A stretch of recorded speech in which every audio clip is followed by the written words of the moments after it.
Добро вечер во емисијата 360 степени налсат. Прашањето за името, интеграцијата во ЕУ и ниската стапка на раст на бруто домашниот производ се темите во двете интервјуа што ќе ги видите вечера.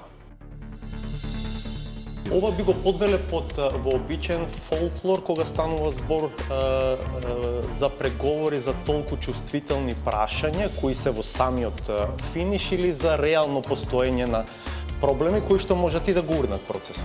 Поголеми проблеми создаде преточувањето на идеите во текст, бидејќи не секогаш текстот се чита подеднакво од сите страни и правните последици кои што потоа произлегуваат од вордингот на документот кој што треба да се потпише.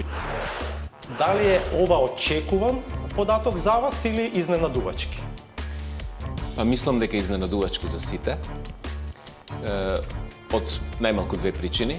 Очекувавте повисок? Да, значи се очекуваше дека нема да биде 0. 0,1 и 1 е 0,1 и 0 е исто. Ова е стагнација на економијата, на граница на рецесија. Останете со нас, разговорите се по кратка пауза.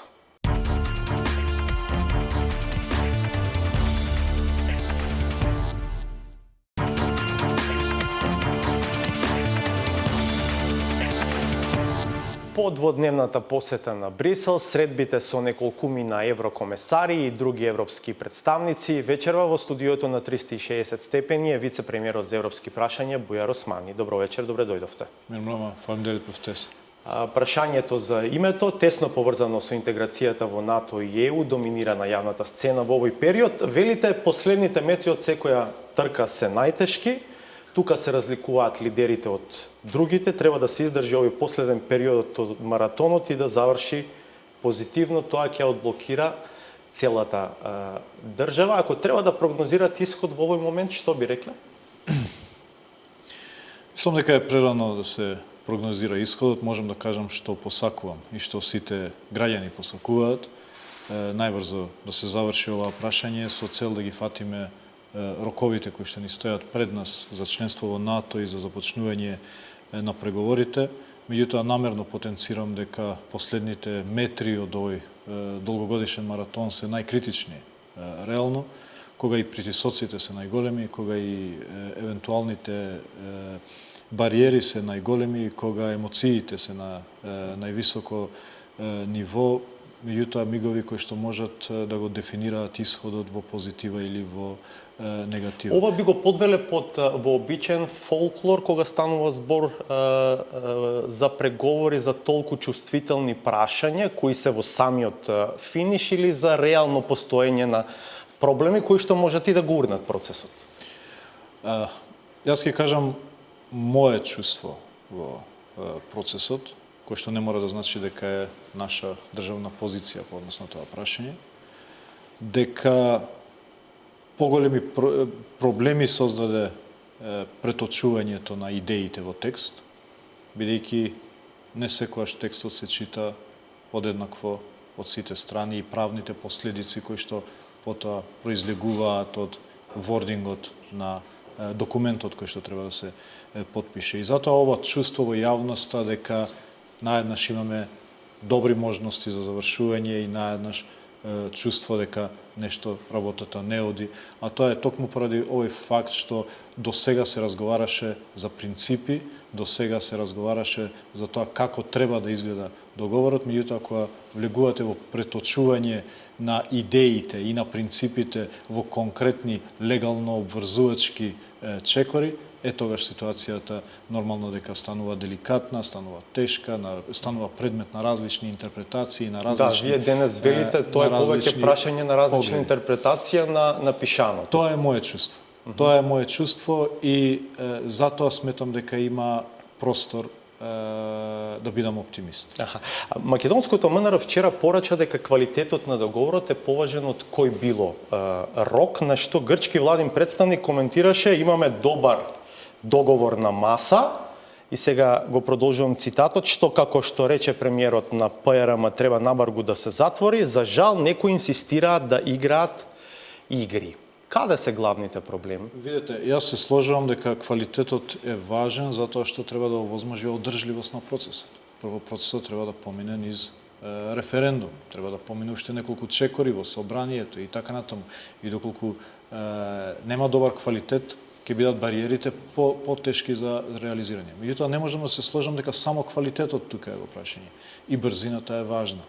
Дека овој процес, доколку сакаме да ги фатиме чекорите за НАТО и Европската Унија, треба да се заврши што поскоро. Сега треба да ставиме на вага која е поважно. Така да оставам да не се дефинира кој е поважно, и брзината има свое значење овде, и меѓутоа и квалитетот. Сметам дека паралелно може да се работи на двата момента, и во брз рок, и да се работи на квалитетот на текстот. Сметам дека има простор.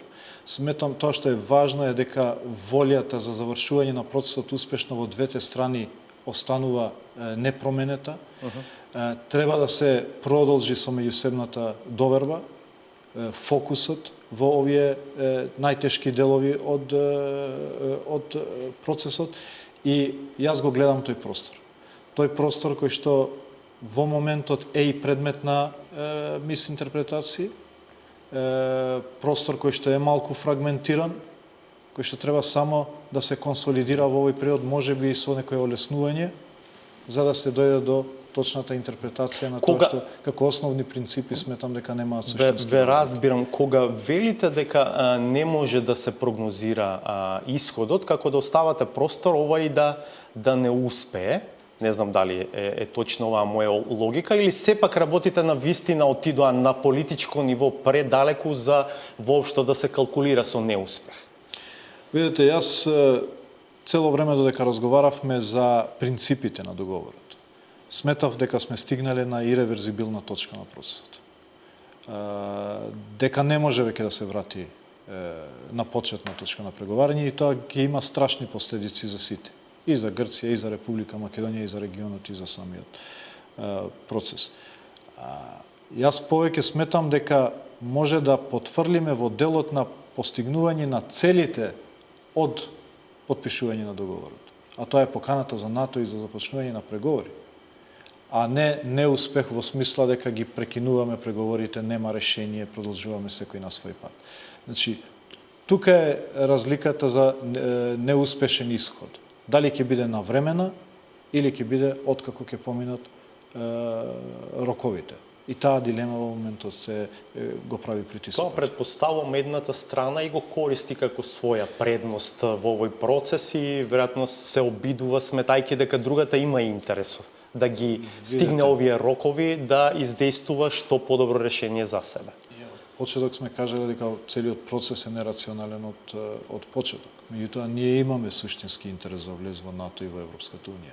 Се разбира, сме кажале, чувајќи го дигнитетот на двете држави, достоинството на двете држави, и правејќи го решението одржливо. И добро решение за Грција, кое што е неиздржливо во имплементацијата, не име во корист. Ниту на нас, ниту на нив.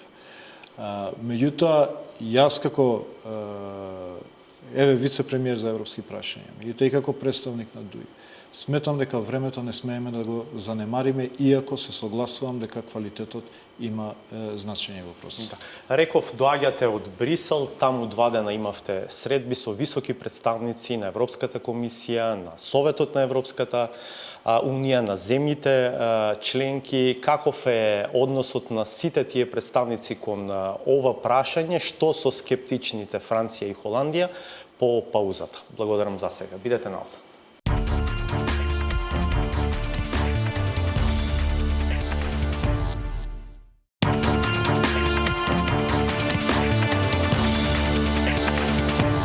Го продолжуваме интервјуто со вице-премиерот за европски прашања Бујар Османи. Повеќе пати реков во овој разговор, доаѓате од Брисел по дводневната посета на седиштето на Европската Унија.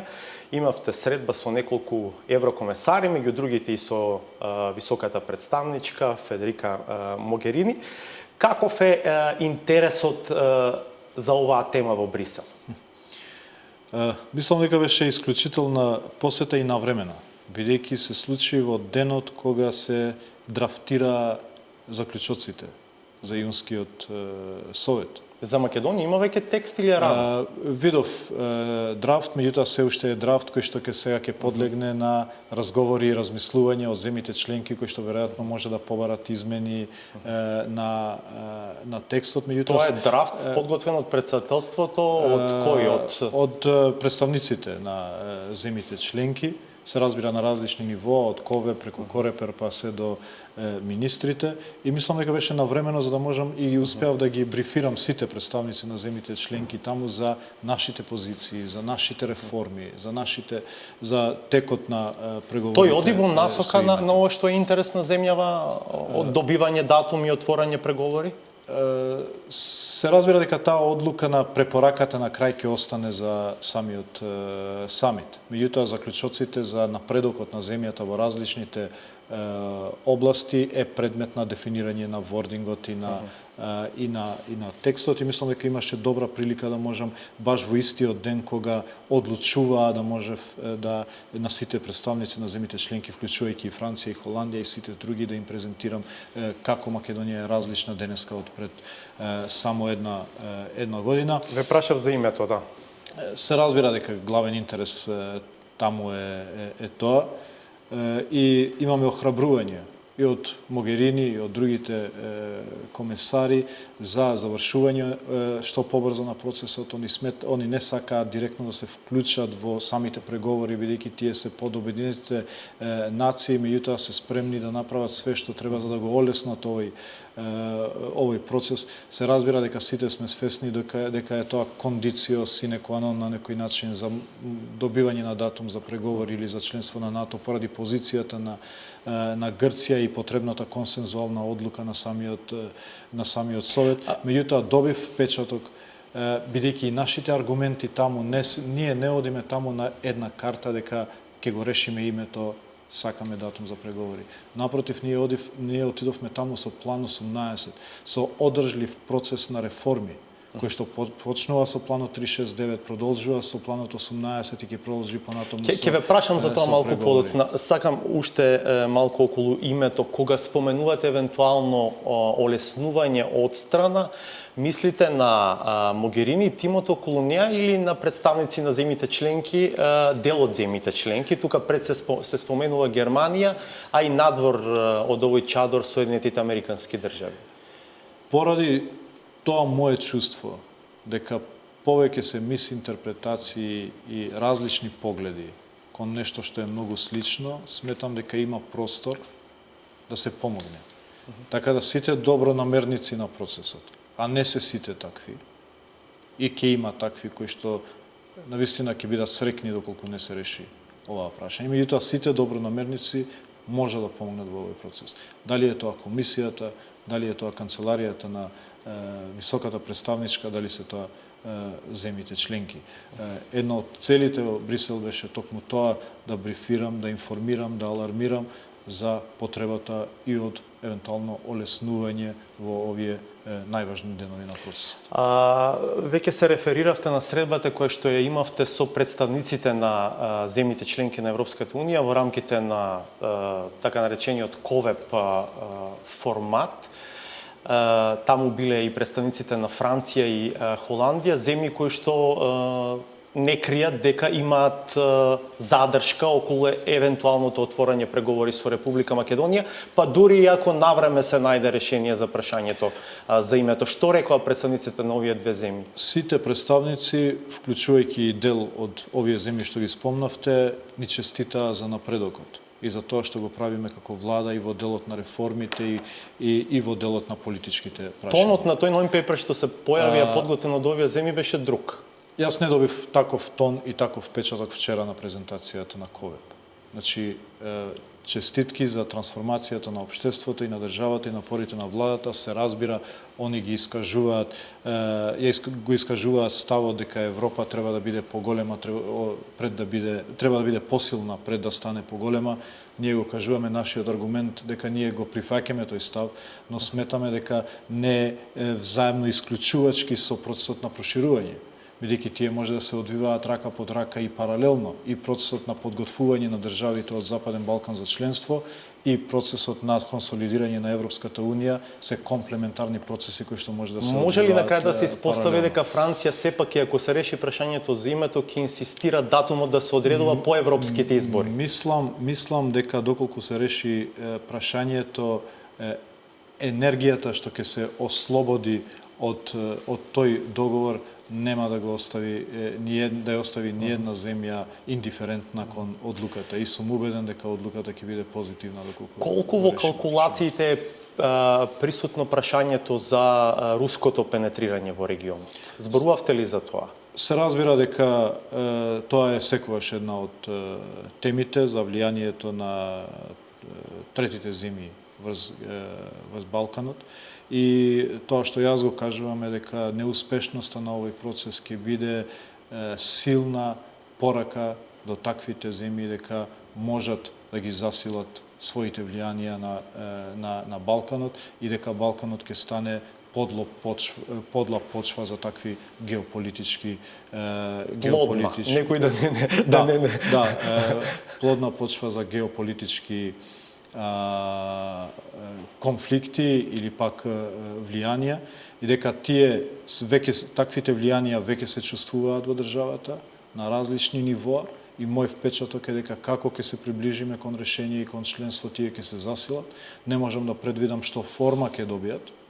Меѓутоа дека таа енергија на спротивставување веќе тлее некаде над нас, а неуспехот таа енергија ќе ја претвори сигурно во некаква Предпоставам форма. дека тоа треба да биде аргументот за евентуално поактивно вклучување на некоја трета страна сега кога очигледно се крши преговарачкиот процес за името, бидејќи некако се чини дека до овој момент македонската и грчката влада се обидува сами да стигнат до крајот. Релативно успешно изодеа добар пат, но сега еве на крајот се појавуваат очигледно некакви проблеми, па да ги наречеме и проблеми на интерпретација на тоа што е ставено како драфт на хартија, така што неуспехот на овој процес е веројатно отвора простор за ова и за што вие зборувате. Видите, прво е за пофалба што Македонија и Грција на ваков билатерален план стигнаа до овде.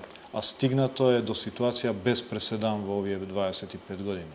Независно кој ќе биде сега крајниот исход, тоа што е направено во овој период доминантно билатерално е за пофалба и е нов начин на правење политика во регионот. Ние веќе тоа го покажавме со Бугарија, кога и го завршивме процесот само на основа на билатерална соработка и на храброст и на лидерство на двете влади. Меѓутоа, сум кажал во неколку наврати, све што добро и се случило на оваа држава во последните 27 години и се случило со помош на Европската Унија и САД. Од независноста, преку рамковниот договор, па се до овој период. И се разбира дека не очекувам дека без таква помош на САД и ЕУ може нешто друго добро да не се случи. Нашата позитивна приказна, која што е создадена како функционална, мултиетничка, мултирелигиозна демократија, се вози на едно гориво, а тоа е на НАТО и на ЕУ. И немам дилема дека само на тој начин ние може да успееме и во овој процес. Што е со улогата на опозициите во двете земји, во Македонија и во Грција? Во Македонија дополнително ќе биде важна улогата и на шефот на државата. За сега не сметам дека биле некоја важна пречка, некоја главна пречка на евентуален проблем во процесот. Дури сметам дека нашата опозиција имаше конструктивна улога во сите овие разговори и очекувам дека таква позиција ќе има доколку се постигне договор. Затоа сметам дека вакви околности и прилики нема да имаме во еден подолг период, ниту сме имале во минатото. И треба да се искористи како можност за постигнување на општествен консензус и да го затвориме прашањето. Не сметам дека господинот Иванов може да биде некоја суштинска пречка на проблемот. Вие денеска со дел од невладините организации разговаравте за нацрт верзијата на тој план 18 кој што веќе го споменавте, меѓу другото и како адут со кој што сте биле во Брисел. Јас го слушав и премиерот неколку пати како вели, ако не успее оваа приказна со одење на Македонија во ЕУ, тогаш ние треба Европа да ја донесеме овде, но морам да кажам дека ми звучи прилично неубедливо таа аргументација, бидејќи нас историјата во изминатите 25 години ни покажува нешто сосема друго. Па од тука и ве прашувам, има ли воопшто простор да се зборува за реформска агенда која што ќе биде кредибилна, ќе дава резултати без перспектива за прво почеток на преговори, а утре и членство во Европската унија? Лично сметам дека неуспехот на овој процес ќе има политички, економски и безбедносни последици.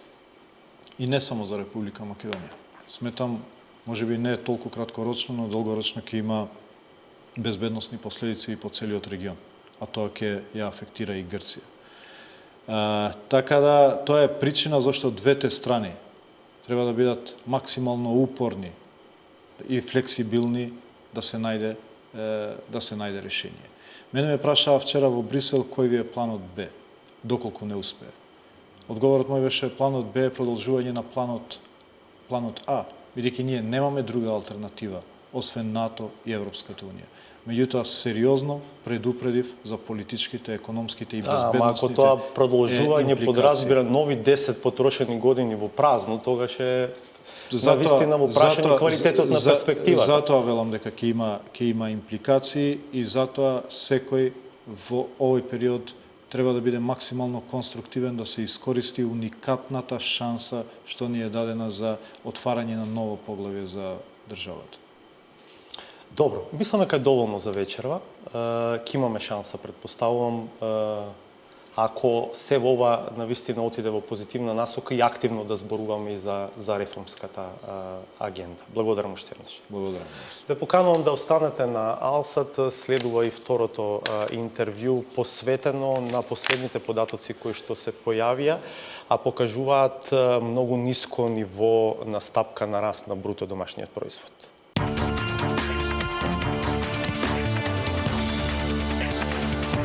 Стапката на раст на бруто домашниот производ во првите 3 месеци од годинава е само 0,1%, објави вчера Државниот завод за статистика. Лидерот на ВМРО ДПМН Христијан Мицкоски вели дека ова ја рангира Македонија на самото дно на Европа и дека е резултат на неработењето на владата. Од опозицијската партија му побараа оставка на вице-премиерот за економија Кочо Ангјушев.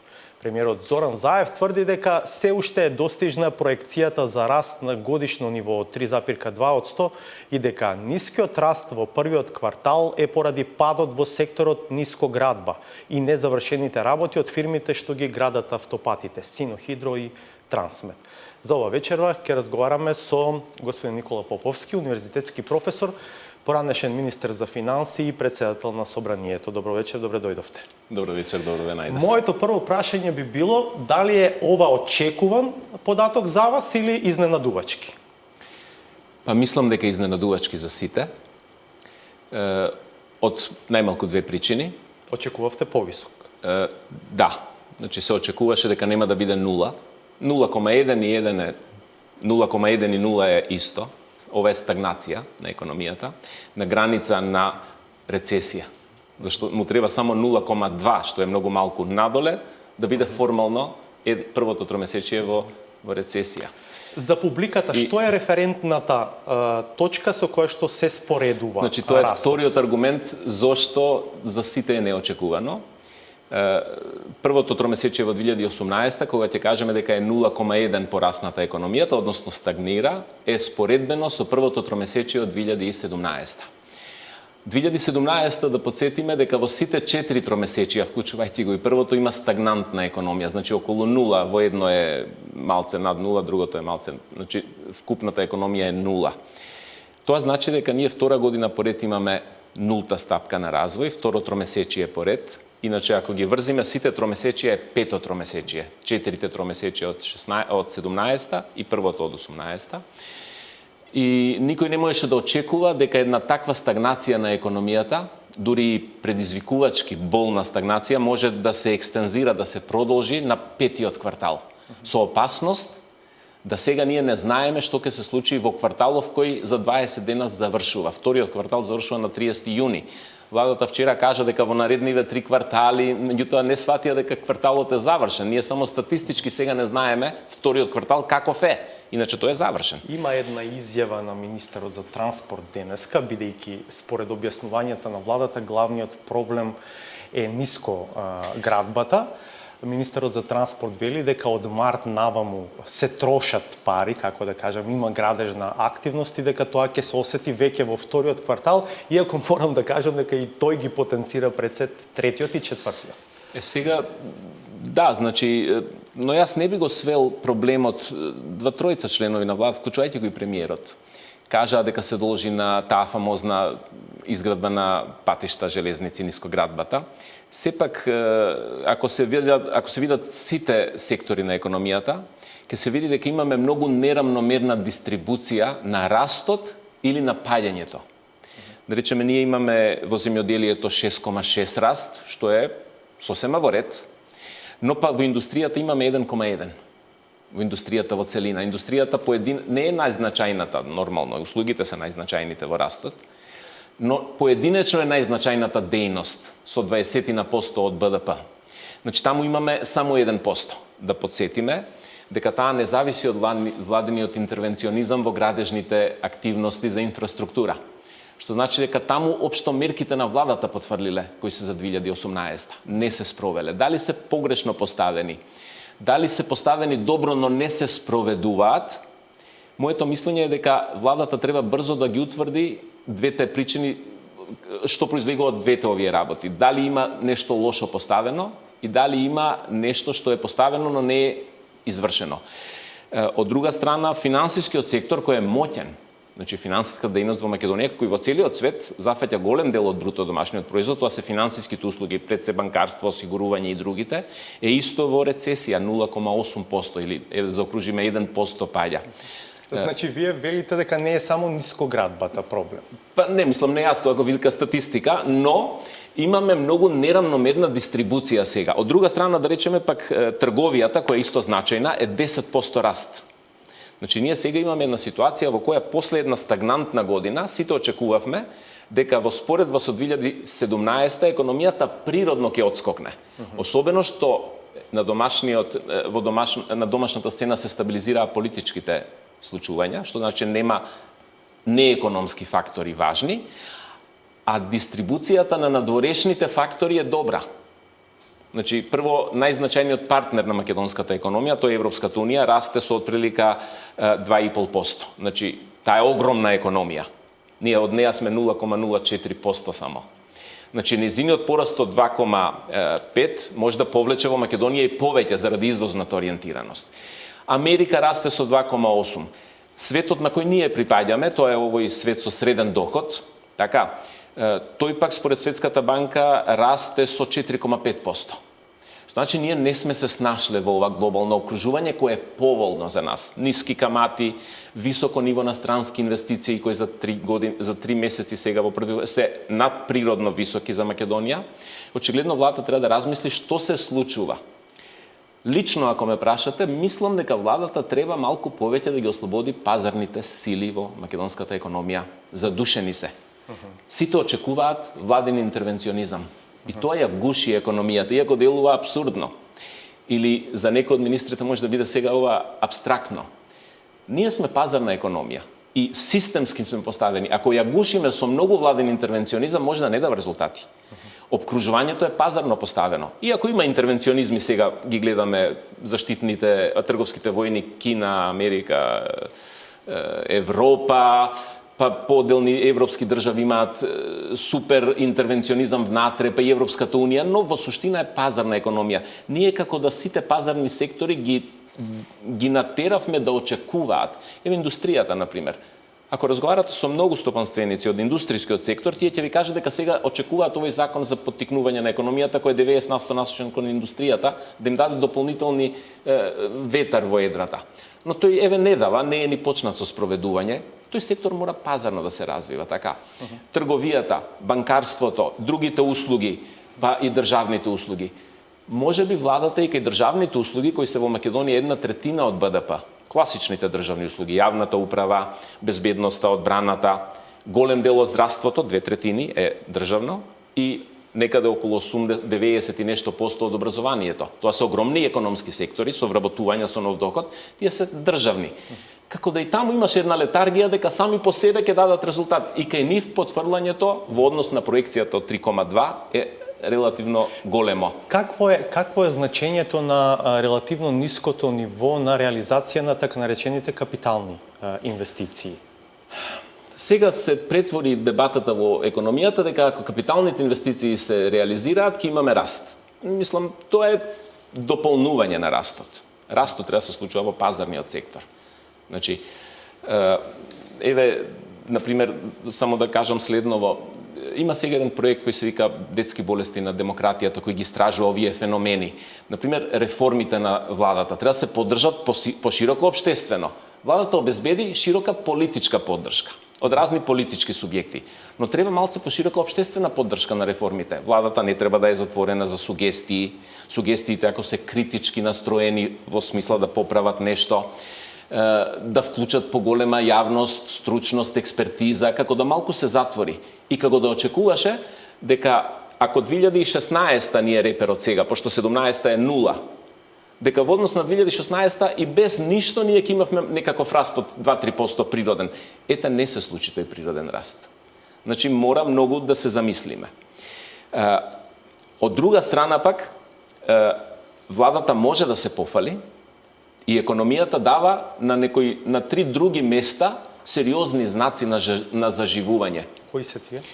Па првото е нивото на странските инвестиции, тоа и тие го констатираа. Беше соопштено дека во првите 3 месеци 235 мислам. 200, да.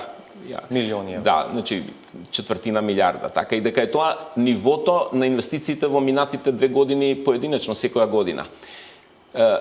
Тие ќе дадат резултат. Предпоставувам веќе во вториот, третиот, но ако не даваат резултат, треба да се прашаме што се случува со дали тие инвестиции гаснат некои наши инвестиции. Зашто бруто домашниот производ за пошироката јавност треба да го прикажеме како новододадената вредност во економијата. Не е воопште битно како што владата мисли. Дали тој доаѓа од индустријата или од угостителството или од информативниот сектор во кој вие работите, треба да се има новододадена вредност. Како да сме преориентирани таа материјална индустријска структура која произведува материјални добра, а не и услуги, и тука не дава доволно резултати. Странски директни инвестиции, да се надеваме дека ќе дадат, да не губиме надеж. Кои се другите две?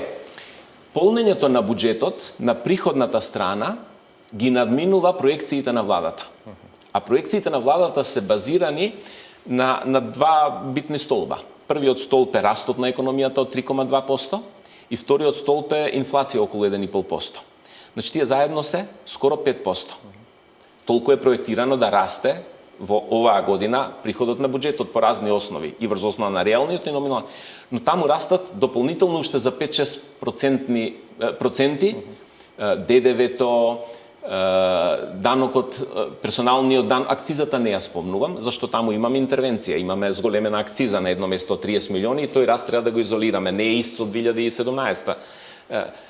Но ако ДДВ-то и персоналниот растат над проекцијата од 3,2, а реализацијата ни е 0, тогаш треба да се види на што се должат па даночните приходи сега. Треба да се направи анализа, треба да се седне и да се види каква е таа лоша меѓузависност меѓу овие два фактори, кои ваму се позитивни. Значи, тоа е добро. Значи, има некаков знак дека во економијата создаваме поголема нова вредност која се оданочува. Тоа и премиерот го користеше како еден од аргументите вчера во изјавата. Платите се класичен елемент на новододадената вредност во сите економии. Тие растат бидејќи испорачуваат зголемен данок. Третото е, ќе дозволите да бидам прецизен со податокот, да не импровизирам, третото е раст на македонскиот берзански индекс. македонската берза во минатите 12 месеци има раст од фантастични 38%. Тоа е податок 5 јуни со 5 јуни 2018 и кореспондира со доаѓањето на новата влада за 5 дена изместено. Значи, берзата не може да расте 38% нагоре, тоа е вредноста на фирмите на пазарот, да речеме, а тие да не испорачуваат дополнителна додадена вредност. На што расте тогаш нивната вредност? Треба да се испита сега дополнително од експерти, да се седне и да се испитува, дали кај берзата имаме некои абнормални движења, кои може би се и шпекулативни, во што не верувам, тогаш зошто не испорачува соодветен резултат на бруто домашниот производ и на повлекувањето на зголемена вредност во економијата. Само ако ја гледаме берзата во првите 6 месеци од оваа година, сега, во кој кварталов, таа е порасната 26,5%. Односно, од 38% во последнава година, 26% е во последниве 6 месеци. Очигледно, берзата многу позитивно реагира на некои настани во Македонија. Тоа знаете што значи? Тие што имаат акции, ако на 1 јануари им били 1000 евра, сега им се 1265 евра. Тоа не е за занемарување. Вредноста... Значи, наведувате најмалку 3 области кои што, каде што имаме позитивни резултати. И на нејасен начин кореспондира со ова 0,1. Би требало да испорачаат раст. Не е испорачан. Освен градежништвото, јас би направил и ваква секторска анализа. Владата мора да ги прави тие. Не може да очекува само, разбирате. За да видиме што се случува. И четвртото поволно, и на почетокот го кажав, кое не е домашно, е меѓународното окружување. Економиите во светот растат, и развиените и неразвиените. Неразвиените како нас или овие растечки пазари, како што ги викаме, многу побрзо. Светот во целина е околу 3%, но 2, нешто се развиените, а 4,5% во развој. Ние сме во вторава група. Сега треба се најде каде има некоја причина, некое камче во чевелот што го забавува одењето. Да се исправи и да се продолжи. Владата има уште 2,5 години мандат, но 2 има ефективни ако нема предвремени избори. Тоа не е премногу, но не е ни премалку. Треба брзо да се направи анализа, да се види. Достижно ли е ова што го зборува премиерот, дека на годишно ниво сепак оваа проекција од 3,2% раст на БДП може да се оствари? Оваков квартал. Теоретски е можно, но практично ќе биде тешко, сега искрени да бидеме, дури и со овие позитивни 4 работи што ги соопштуваме, затоа што во просек треба наредниве 2 квартали и овој што туку што изменува да бидат со 4,2. Тоа на Македонија се нема случајно во последниве 7-8 квартали. Све сме пониско, што значи дека треба исклучителни напори кои нема да зависат само од владата сега. Тоа значи, кога ќе се прават надолните корекции? Па сега видите, надолните корекции за растот се прават заради финансиските агрегати на владата. Односно, буџетската потрошувачка да се сведе во граници на можното, но буџетската потрошувачка нема потреба. Она има, според извештаите на Министерот за финансии и на Министерството, се уште разлики позитивни од тоа што е проектирано. Што значи може да се случи дури ако не се смени нешто, буџетската корекција да биде абсурдно во услови на стагнантна економија нагорна, зашто имаме добри приходи. Или да реши Министерството да го намали дефицитот заради зголемени приходи и да го намали задолжувањето, па со крајен ефект и јавниот долг малку да го намали. Од економски агл се можни сите опции, што ќе одбери владата е нејзина работа и од тоа што ќе го одбери каква цел ќе има. Да речеме, ако сака да зајакне некој сектор или да го поттикне растот дополнително со овие средства што се во буџетот, на тоа може да го направи. Но не можете со буџетот на долг рок постојано да го инфузирате растот како доминантна категорија. Доминантно треба пазарот да го испорачува растот. Пазарот треба да има добар систем. Тоа го правеше претходната влада. Ова што го зборувате, така? Претходната влада влезе во интервенционистичка економија. Сега оваа влада малце од можеби од обид да го задржи гласачкото тело, ги продолжува тие така наречени интервенционистички, дури и ги зголемува со овој закон за развој на економијата што е насочена кон индустријата. Тоа е интервенционизам на владата. Дали треба повеќе? Она треба да се насочи на институциите кои ја регулираат економијата.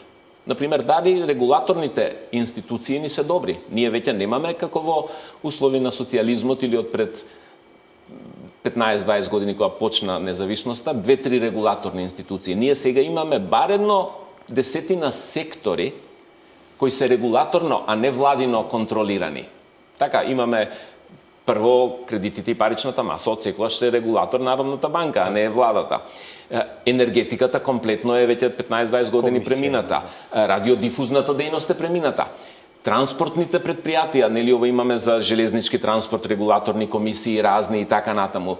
Имаме секторот за осигурување, посебен регулатор. Секторот на пензиските приватни фондови, посебен регулатор. Тоа се голем дел од македонската економија. Значи имаме таму регулаторни функции. Те да се постават во насока да го стабилизираат и регулираат пазарот, а економијата да се дава своји резултати. Сега, тука е умешноста на владата како тоа ќе го контролира.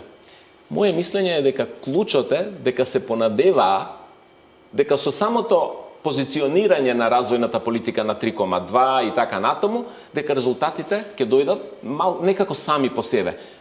На ниедна држава тоа не успева. Зрачејќи оптимизам, бидејќи премиерот тоа на дневно ниво го прави, предпоставувам дека на таа линија зборувате, дека тоа само од себе ќе даде резултат. Ние го проектираме и тоа испадна дека не.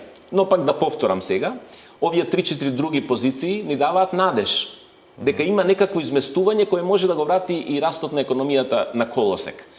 Па ако не 4-5 колку што сите посакуваме, бар да го врати на овој скромен 3% што е проектиран, па да се надеваме дека ќе продолжи понатаму. Но првиот квартал некако и стручната и политичката јавност, па и граѓаните како да не спушти на земја, да го издиша балонот малце. Да. Ако сте сега во позиција, да речам, да го сумирате ова што го зборувате во претходните минути, во смисла на следни неколку чекори што би требало да ги направи владата по ваков еден резултат, како би го сумирале тоа? Например, владата сега извлекува релативно зголемен ниво на доходи од економијата. Да речеме, зголеменото ниво на наплата упатува на зголемување. Дали она ќе ги троши тие и ќе го остави дефицитот на повисокото ниво како што е утврдено, значи ќе има колку што планирала да троши, со се дефицитот и зголемен принос. Може би треба да размислува тие пари да ги остави на приватниот сектор. Но не да ги враќа преку државата на приватниот сектор. Во смисол ќе градиме патишта, па приватниот сектор ќе се развива. Толку? Да се разбереме, тоа го кажувам неколку пати, сум уверен во тоа. Патиштата нема да го развијат приватниот сектор. Значи треба да ги остави, да ги охрабри тие пари како заштеда на приватниот сектор да има инвестиции. Да инвестира. Сега за да има инвестиции, луѓето треба да се сигурни во пазарот на работна сила. Треба да се сигурни во финансискиот пазар. Треба да се сигурни во трговските односи со странство, да нема потреси, увоз, извоз и така натаму. Треба да се сигурни во управниот систем, дозволи, министерства, регулаторни комисии, дека ќе тече тој живот. Треба да се сигурни во судскиот систем. Треба да се сигурни во собственичките односи, дека нема да им се нарушуваат. Гледате, во Македонија еве имаме неколку, не сакам да ги споменам, познато е кои се тие фирми, кои добро работат, но постојано се во некој клинч помеѓу стечени управници, судови, влада, финансиски сектор. А се битна ставка во БДП. Да, значи, еве сега тоа се случува и со уште една фабрика во Тетово. Значи, треба малце тоа да се поттикне. Ја не верувам дека ние можеме со изградба на илјадници километри на патишта и така натаму да донесеме до новододадена вредност на трајни рок, на подолг рок, како што можат фирмиве тоа да го направат.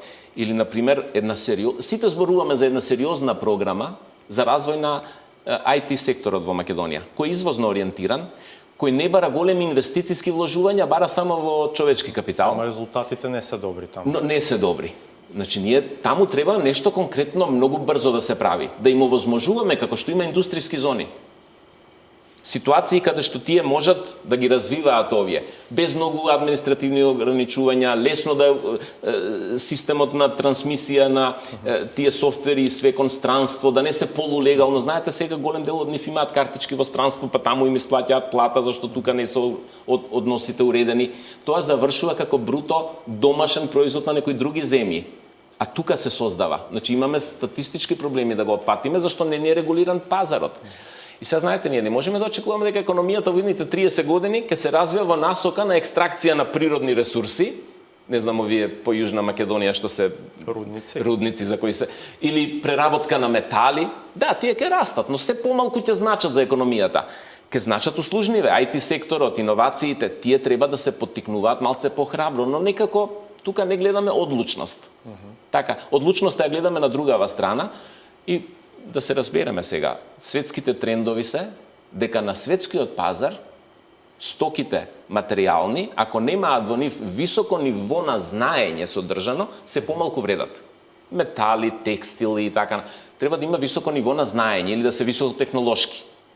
Или знаење во услужниот сектор, или IT производи, кои ние не ги произведуваме, кои имаат во себе компонента на знаење. Тука сме тешки, односно лошо стоиме. Во тој случај новододадената вредност ќе ни бега. Килограм железо или килограм пченица или едно дело текстилно се помалку ќе вреди во однос на во еден бајт произведен, затоа што ние ги викаме тие услови на размена, terms of trade во економијата, ќе бидат на нивна штета. Што значи ние не можеме постојано да се насочуваме кон земјоделието, кон индустријата, базичната оваа метална индустријата. Треба малце во овие дејности. Не е тоа лесно, полесно е да се каже вака, но сега кога некој ќе се нафати за водење на економијата, си зел товар да тоа го прави. Полека привршуваме колку овие големите политички теми имаат свое влијание на ваквите резултати. Па еве јас со неколку колеги, експерти, професори, например за берзата разговараме многу сериозно што се случува. Се плашиме дека можеби надежта дека признавањево ќе откочи продор кон Европската унија, членство, решавањето на прашањето, да, се извинувам, признавањето мислам на името, ќе ја претвори македонската берза во посакувана инвестициона дестинација. Но пак од друга страна се плашиме дека само еднократно одложување дека не може да се реши летово, ќе оставиме од десен натаму, може да ја сруши берзата. Рушење е тежок збор, да ја намали. Овој раст прилично добар последниве месец-два, да почне да го спушта. Тоа ќе се одрази негативно, па повратно на растот. Значи има многу предизвици, економијата затоа е многу сложен механизам и треба од сите страни многу да се внимава. И, што е најважно, треба да се има една чиста, јасна идеја со перспектива у кој правец се движи, со опасност дека ако имате чиста, а не е добра, е уште поопасна отколку да ја имате замаглена. И владата, не само владата, ова реформско милје кое се создава сега после ова едно бреме што го имавме од 10 годишен систем, мора многу поинклузивно да е за сите што можат да помогнат, сите да се отворени владата кон нив, да може институциите да се градат една по една пообштествено, а не политички засновани, за да очекуваме на долг рок тоа да не се случи. Да, според ова што го зборувате, владата има многу што да анализира по ова што како податок излезе од првиот квартал. Благодарам, се надевам дека беше интересно за публиката. Ви благодарам за поканата. Останете на Алсат, по паузата е саботажата.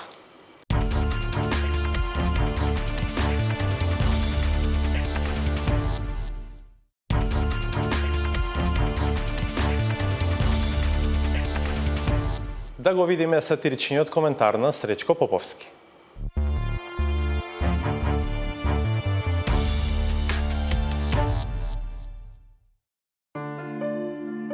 Постои поговорка според која лошата навика да се подлажува може да прерасне во поопасен начин на кој таа во крајна инстанца се ефектуира.